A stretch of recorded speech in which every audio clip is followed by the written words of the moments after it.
Damn, damn, damn, damn. Oups. Bonjour Laurence, Bonjour Chantal. il y a un petit peu de décalage. Donc je reprends ma fiche qui était sur l'ordinateur. Donc question pour les auteurs, n'est-ce pas? Donc je vous demande de vous présenter.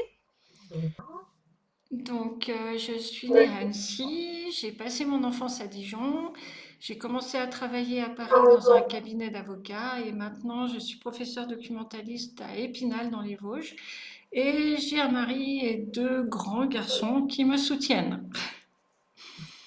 super. Bon, nous sommes ravis de faire cette vidéo qui nous a demandé une dépense d'énergie et de temps incroyable.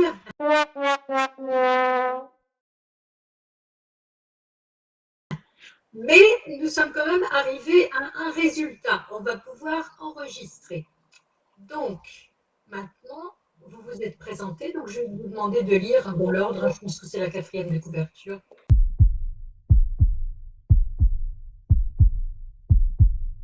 Roman fantastique qui se passe dans le monde réel, contemporain, qui bascule lorsque les reflets des personnes dans les miroirs tentent de prendre leur place. Ils ne veulent plus les suivre comme de simples marionnettes. Ils souhaitent vivre leur vie et agir librement. Au fil des jours, de plus en plus de reflets traversent les miroirs en tentant d'entraîner les personnes reflétées de l'autre côté. On se demande comment cela est possible.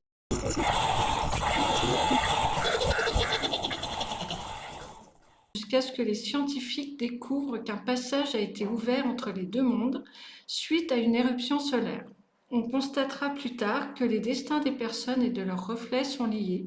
Si l'un meurt ou est blessé, l'autre aussi.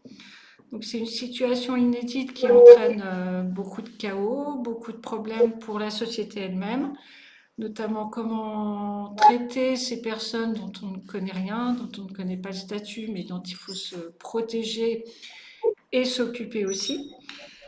Donc ça fait évidemment des dissensions dans la société.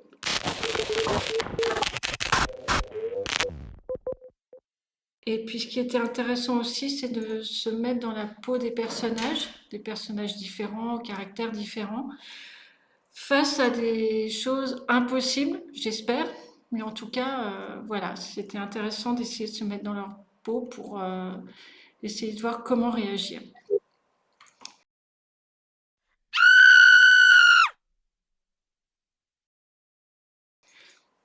Ok, alors moi j'ai beaucoup apprécié ce roman.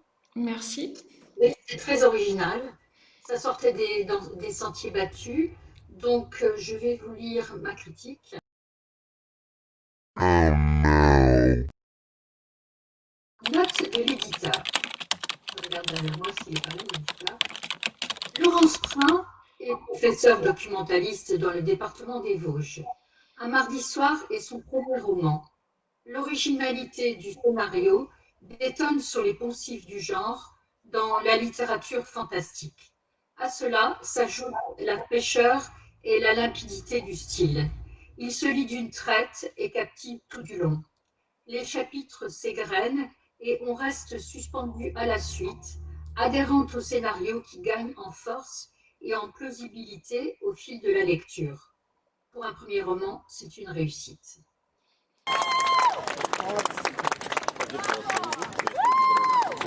J'ai eu un coup de cœur tout de suite pour ce roman. Il y avait du travail à faire dessus. On l'a fait toutes les deux.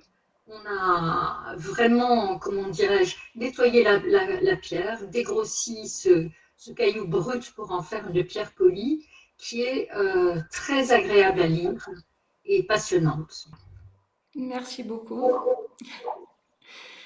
Merci aussi pour le travail, la confiance et puis tout ce que vous m'avez appris quand on a travaillé ensemble.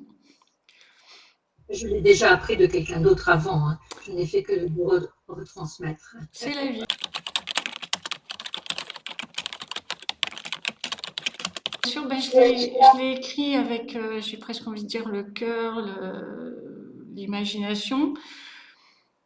Après, si on aime le fantastique, si on aime un peu le retour au fantastique qu'on voit moins en ce moment dans les livres qui paraissent. C'est un genre peut-être moins couru en ce moment. J'ai une petite nostalgie justement pour ce genre de livre où le fantastique tout commence normalement et puis petit à petit il y a des choses bizarres qui commencent donc voilà, se laisser porter par les événements et puis surtout lâcher prise, ne pas essayer de trouver le rationnel dans l'histoire.